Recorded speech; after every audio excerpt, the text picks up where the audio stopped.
Hampir semua orang berpikir bahwa modal adalah kunci utama dalam memulai usaha. Namun, dalam kenyataannya, banyak bisnis yang memiliki modal yang sangat besar, namun tetap gagal.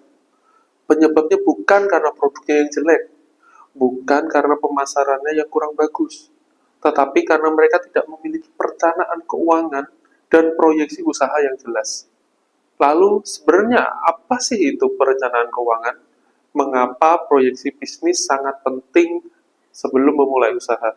Dan bagaimana cara kita untuk membuatnya?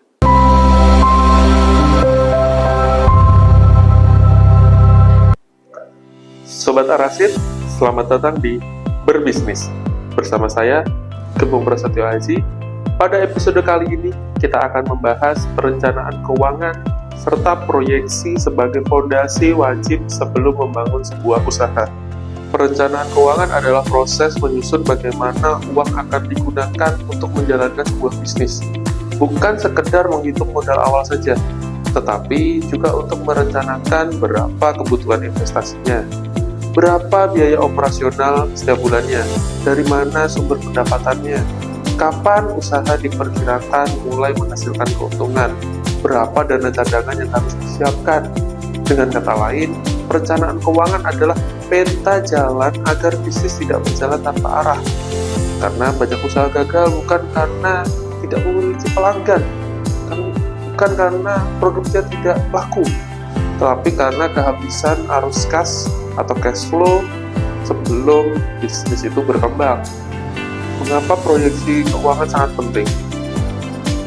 Setelah memiliki perencanaan, langkah berikutnya adalah menyusun atau membuat proyeksi keuangan, di mana proyeksi dari keuangan adalah gambaran kondisi keuangan bisnis di masa depan berdasarkan asumsi yang realistis. Contoh, jika dalam satu bulan Anda menargetkan menjual 500 produk dengan keuntungan 20.000 per produk atau per bisnis, maka laba kotor yang diproyeksikan adalah 10 juta rupiah. Namun pertanyaannya, apakah angka tersebut cukup untuk membayar gaji, membayar sewa, membeli stok, membayar listrik, dan tentu masih menyisakan keuntungan? Disinilah fungsi proyeksi itu bekerja.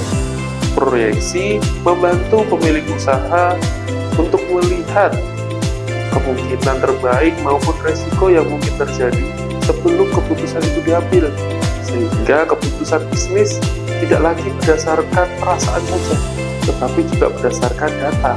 Sekarang komponen apa saja yang harus ada dalam proyeksi? Setidaknya ada 5 komponen utama dalam membuat proyeksi usaha. Yang pertama adalah proyeksi penjualan tentu saja. Perkiraan berapa produk atau jasa yang mampu dijual setiap bulannya. Gunakan data pasar, kapasitas produk, dan target yang masuk akal. Kedua, proyeksi biaya operasional. Masukkan seluruh biaya seperti gaji, sewa, listrik, internet, transportasi, pemasaran, hingga biaya administrasi kalian. Ketiga, proyeksi laba rugi. Hitung apakah pendapatan mampu menutup seluruh biaya. Kemudian yang keempat, proyeksi arus kas atau cash flow. Karena bisnis bisa saja untung di atas kertas saja, tetapi tetap mengalami kesulitan karena uang kas belum masuk, seperti penjualan tempo. Kemudian yang kelima, proyeksi kebutuhan modal kerja.